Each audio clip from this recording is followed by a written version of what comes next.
Hello everybody and welcome back again. My name is Steven and today welcome to What Katawa Shoujo. Let's go straight in. Load. There we go. I am interrupted by the door of the classroom suddenly slamming open. Teacher!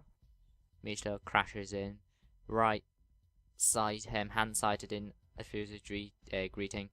Her voice loud and lively enough to wake the dead from their graves.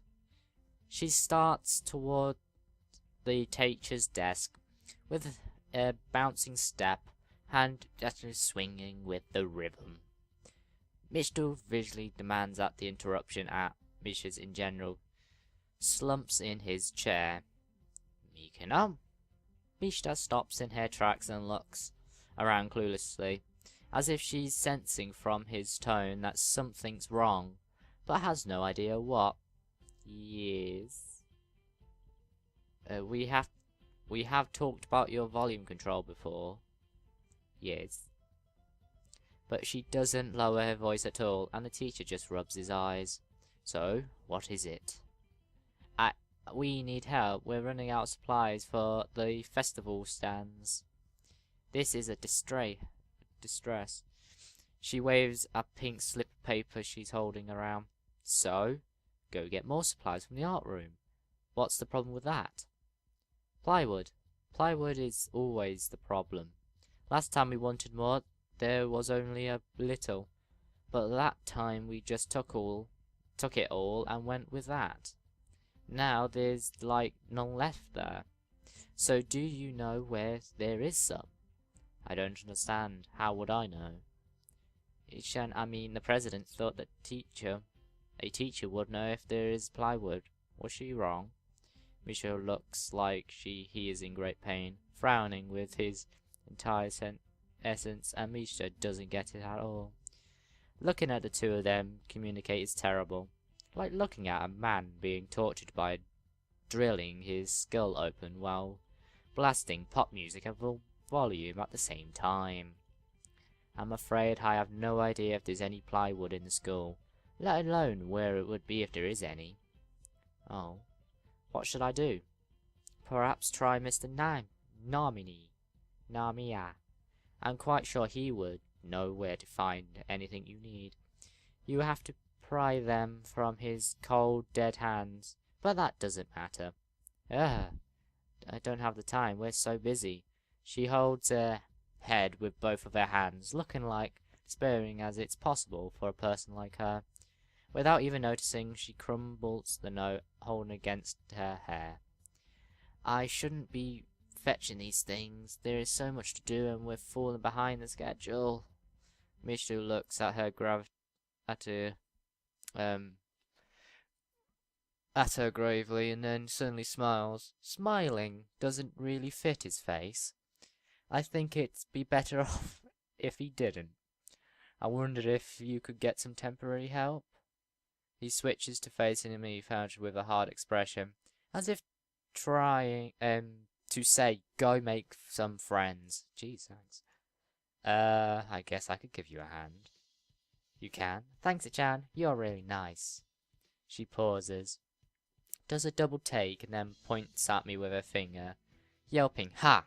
And looking very puzzled. Come to think of it, what Hichan doing here? Class is over. You should be having fun. We just had a little chat. Oh no, it's not attention. Are you in trouble, Hichan? No, I'm not. Is Hichan in trouble, teacher? No, he's not. God damn it. Michu sighs deeply, and I feel that I have to help Michu to get off the teacher's back. So, what do you need? Here's a list. I can try to find the plywood from somewhere if there's none in the art room. She offers me the note she's holding. I take it, hesitating a bit. I said I'll help you, but I've no implications on whether I'm joining the council or not. Oh. Still, thanks, Chan. Try to be quick. We are all in a stall building streak now. We must hurry, hurry, hurry. She bounces out of the classroom, leaving me and the teacher looking at each other with something that feels like a silent agreement. Well, there you have it, Naki. You have something to do now. Please don't sound so smug. looking at the list with a number of items ranging from paint to plywood, all written with small, neat handwriting. It's obviously Shinatoon's. I have a sigh. I'll be going then. Waving the long list, limping at the teacher, I exit to the hallway. The classroom closest to ours belong to classes 3-1 and 3-2 on the right side and 3-4 on the left side, each door looking exactly the same. Further down the corridor, still with identical doors, are rooms that I didn't even think were used for classes. I guess the art room is not a class as much as such. I carefully push open the furthest door and peek in. It's a classroom, but it seems rather badly kept or not in use. Am I in the right place? Desks and chairs are all around the room, a thin layer of dust settling on them. There are some essentials in the corner, so at least this looks like the right place. The room is flushed in the daylight from the big open windows, shadows creeping all around the desks. Specks of dust are dancing in silent air, making the beams of light almost visible. Jokingly, I call into the empty room. Anybody? Oh, something catches my eye. I stop mid-sentence. Okay, hello. Sitting on a desk is a short-haired girl curiously wearing a boy's uniform, with a fork between her toes, a morsel of food stuck firmly on the end. So it's obviously she's got no arms. Well, her arms are not like studs kind of thing because of that there. So she doesn't have arms. Okay. That's obviously why she's wearing a boy's uniform, because it'd be quite awkward wearing a skirt while she's trying to eat. Just saying. This odd way of dining seems to be caused by a lack of hands, but her presence here is what makes her back even more. Yeah, madam. How do I miss her before? She's sitting in a corner very still, but I still somehow took her as a part of the furnishing or a statue at first glance. I'm not being too observant today as a whole. The girl seems to be frozen in place, staring at me with her huge eyes like a rabbit in headlights. She's staring at me, mouth wide open, ready to accept the fork. I'm staring at her, my mouth wide open, suddenly remembering I didn't finish my sentence, and trying to think if I should. This weird stalemate keeps us both stunned into silence, punctuated only by the wall clock ticking rhythmically. Hello. The girl stuffs the fork into her mouth and is now staring at me expectantly while chewing. This is a bit awkward. Hello. I was told to pick up some supplies from here. Some festival stalls, I think. I don't think there would be anyone here. There isn't. That's why I came here too. She picks up another forkful. Doesn't that mean you're here then? She raises her eyebrows as if she was suspecting my observation was false. You're pretty observant. I guess it does. But who are you? This girl is pretty straightforward, isn't she? I'm Naki. Hisao Nakai. I just transferred it in on Monday. I'm Rin. Keshita Rin. Rin Kaneshina. I won't shake hands with you, but at least we know who we are now. Haha, funny. That's very nice. Her deadpan manner of talking makes it hard to whether she's joking about shaking hands or not. But obviously she's joking. Jeez. You flipping the thick. I'm not trying to be horrible or anything, but she doesn't have hands. Obviously she's joking. God. It kind of bothers me. Joking about these matters don't feel appropriate at all. I know what he's thinking. It's not really a thing that you should take fun of.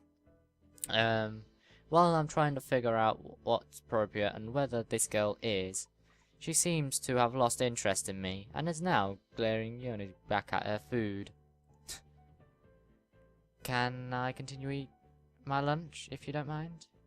I won't mind you. If you need to get your stuff, the supplies are at the back.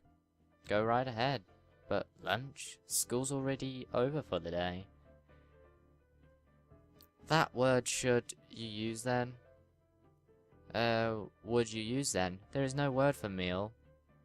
You eat after lunch, but before dinner, right? It bothers me very much too, but I don't really know what I should say. I don't think you are supposed to eat a meal between lunch and dinner to begin with.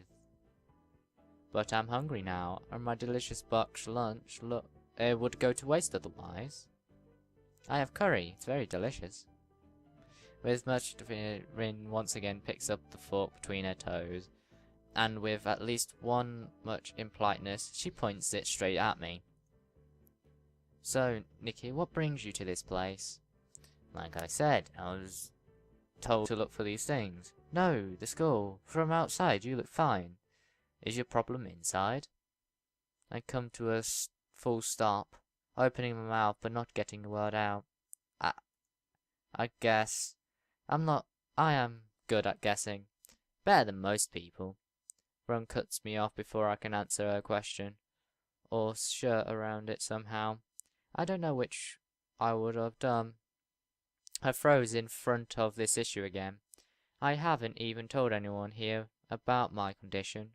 Or maybe it's only because it hasn't really come up. I do get the feeling that I'm not making issues of this point of the social code here, as the teacher said. I wonder if the people here could relate. Probably not any better than any other normal person could. I can't relate to Shinachune's circumstances or Lily's either.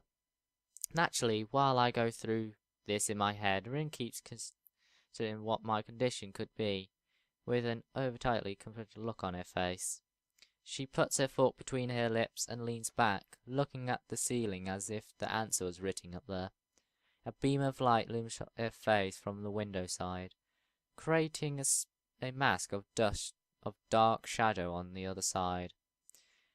I don't think it's anything in your head, and something in your guts would be boring ordinary, like this lunch of mine, unless delicious.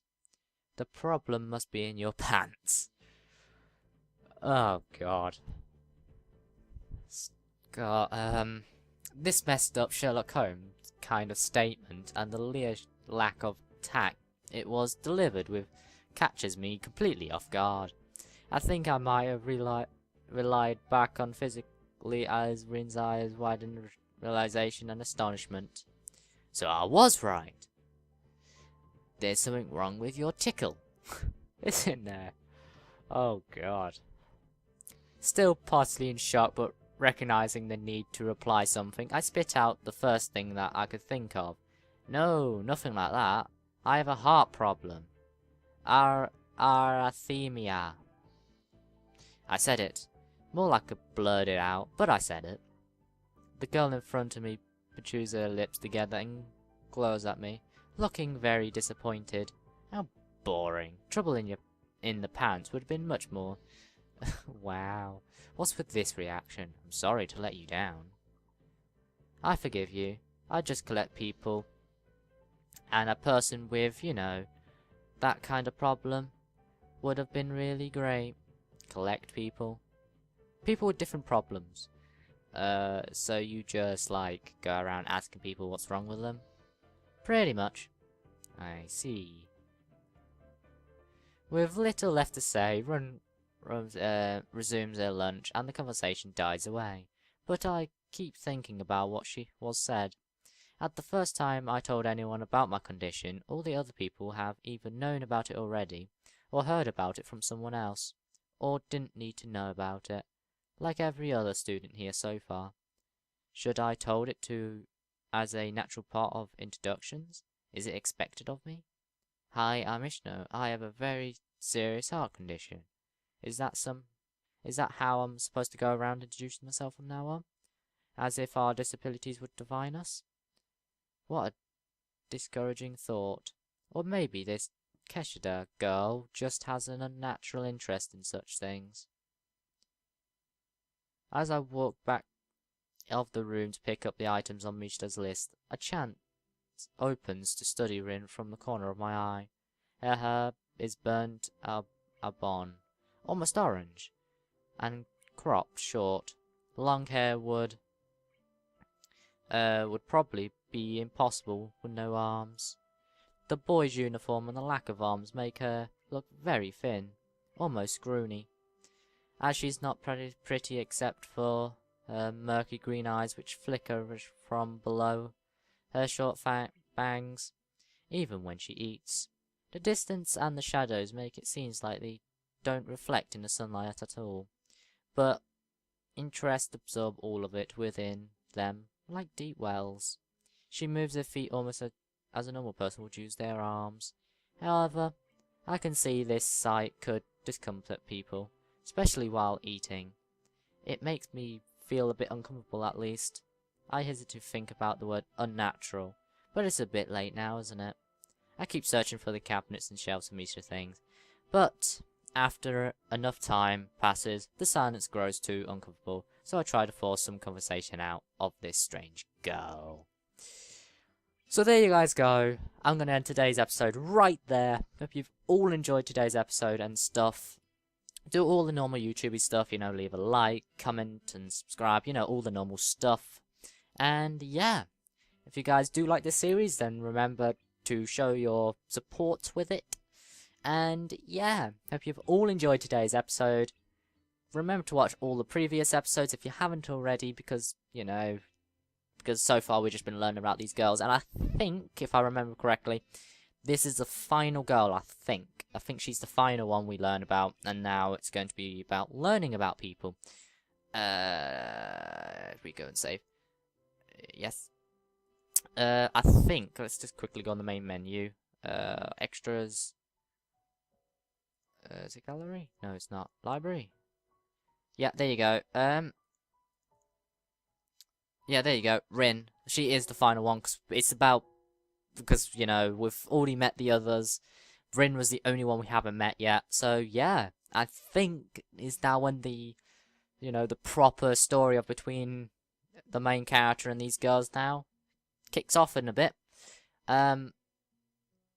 So, yeah. Anyway, guys, hope you've all enjoyed today's episode, and I will see you all next time. Until then, everyone,